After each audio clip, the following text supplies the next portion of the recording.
আপনি জানেন কি মাসিকের সময় যদি 4টি ভুল করেন আপনি মা হওয়ার সক্ষমতা হারিয়ে ফেলবেন এবং এই 4টি ভুল আমাদের মা বোনদের মধ্যে প্রায় ম্যাক্সিমাম নারী তারা জানেই না যে এই ভুল করার কারণে তাদের মাতৃত্বের উপরে এক ধরনের জটিলতা সৃষ্টি হচ্ছে এবং তারা হামেশাই এই 4টি ভুল করে যাচ্ছে। আলটিমেটলি এই ভুলগুলো করার কারণে তারা দিনের পর দিন তাদের স্বামীর সাথে মেলামেশা করার পরে বিভিন্ন ডাক্তারের ওষুধপত্র খাওয়ার পরেও তাদের গর্ভে সন্তান হওয়ার যে একটা সক্ষমতা হারিয়ে ফেলছে এবং সমাজে তারা মা না হওয়ার বেদনা নিয়ে শেষ পর্যন্ত শেষ নিঃশ্বাস ত্যাগ করে দুনিয়া থেকে চলে যাচ্ছে। আজকের ভিডিওতে 4টি গুরুত্বপূর্ণ তথ্য দেব। এই তথ্যগুলো জানার পরে আপনি আজকেই যদি সতর্ক হয়ে যান সেক্ষেত্রে আপনার আজকে থেকে ফার্টিলিটি সেটার চান্স অনেকাংশে বাড়তে পারে।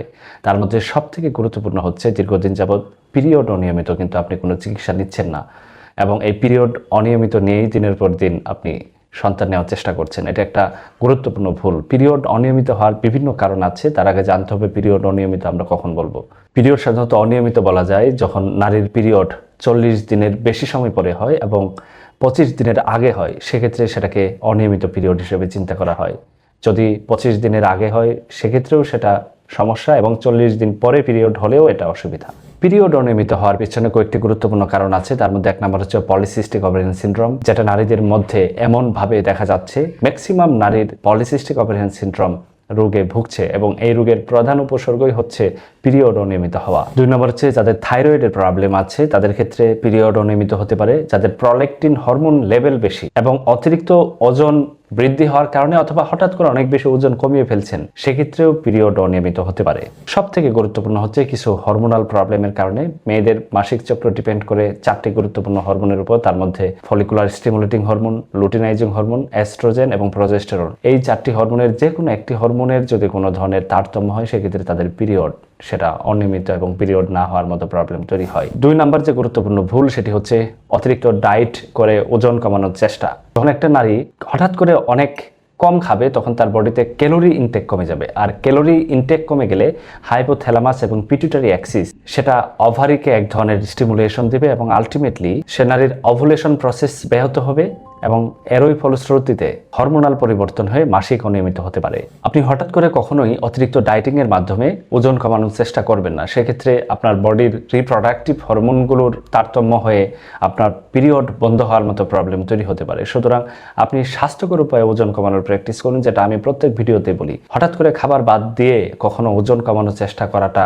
একেবারে নির্বোধের মতো কাজ এবং ইহা আপনার শারীরিক ক্ষতির পাশাপাশি আপনার ফার্টিলিটি বা বন্ধ্যাত্বের উপর এক ধরনের জটিল প্রবলেম তৈরি করবে। সুতরাং আপনি যদি ওজন কমাতে চান প্রথম 3 মাস আপনি সময় হাতে রেখে প্রথম মাসে কিছু খারাপ অভ্যাস বাদ দিতে হবে, যেমন অতিরিক্ত যে খাদ্যগুলো খেতেন মেন খাবারের পাশাপাশি এই খাদ্যগুলো আস্তে আস্তে কমিয়ে ফেলুন। পরের মাসে আপনি যে খাবারগুলো খেতেন তার মধ্যে থেকে কার্বোহাইড্রেট, চিনি জাতীয় খাদ্য এগুলো বাদ দিয়ে ডায়েটে চলে যান। সুতরাং এইভাবে কিন্তু আপনার বডির চমকপ্রদ পরিবর্তন হবে না, কিন্তু এটাকে স্বাস্থ্যকর ওয়েতে ওজন কমানো হবে এবং আলটিমেটলি আপনার গর্ভের সন্তান ধারণ ক্ষমতা সেটা কিন্তু সঠিক থাকবে। সুতরাং কোনো ডাক্তার, কোনো মানুষের পরামর্শে হঠাৎ করে ওজন কমানোর জন্য কোনো ঔষধ, কঠিন ডায়েট করা থেকে বিরত থাকুন। 3 নম্বর গুরুত্বপূর্ণ হচ্ছে আমরা হঠাৎ করে আমাদের বডিটাকে অতিরিক্ত প্রেসার দেই অথবা অনেক বেশি হঠাৎ করে এক্সারসাইজ করি। ইদানিং নারীদেরকে জিমে যাওয়ার একটা প্রবণতা, জিমের প্রতি একটা আগ্রহ দেখা যাচ্ছে এবং এটাও কিন্তু ওজন কমানোর মতো একই একটা ভুল বা ফাঁদে পা দেয় নারীরা। স্ট্রেস নেওয়ার কারণে সেক্ষেত্রেও নারীদের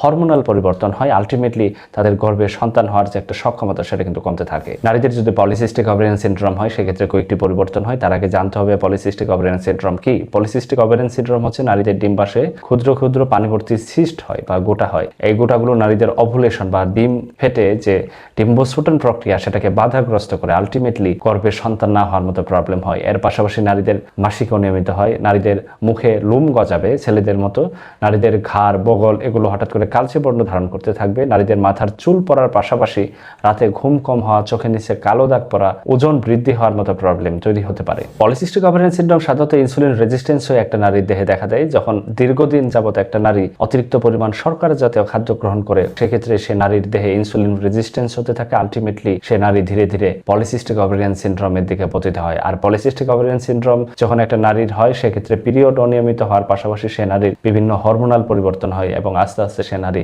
গর্ভে সন্তান না হওয়ার মতো ঝুঁকি থেকে যায়। তবে এখানে অনেকেই ভুল করেন যে পলিসিস্টিক ওভারিয়ান সিনড্রোম থাকলে না হয় তারা গর্ভে সন্তান নিতে পারবে না মনে হয়, কিন্তু এটা একটা ভুল ধারণা। পলিসিস্টিক ওভারিয়ান সিনড্রোম থাকলেও একটা নারীর গর্ভে সন্তান হওয়া সম্ভব, তবে কিছু নিয়মকানুনের মাধ্যমে এবং কিছু পরিবর্তনের মাধ্যমে তার গর্ভে সন্তান নেওয়া সম্ভব। মাসিক না হওয়া এটাকে শুধুমাত্র একটা ব্লিডিং সিগন্যাল হিসেবে না নিয়ে এটা আপনার রিপ্রোডাক্টিভ বা গর্ভে সন্তান হওয়ার সক্ষমতাটাকে এক ধরনের গুরুত্বপূর্ণ সিগন্যাল প্রদান করে। আসুন সচেতন হই, সমাজে সচেতনতার বীজ বপন করি, লজ্জা নয়, নিজে জানি অন্যকে জানতে সাহায্য করি। সুস্থ থাকুন। আসসালামু আলাইকুম।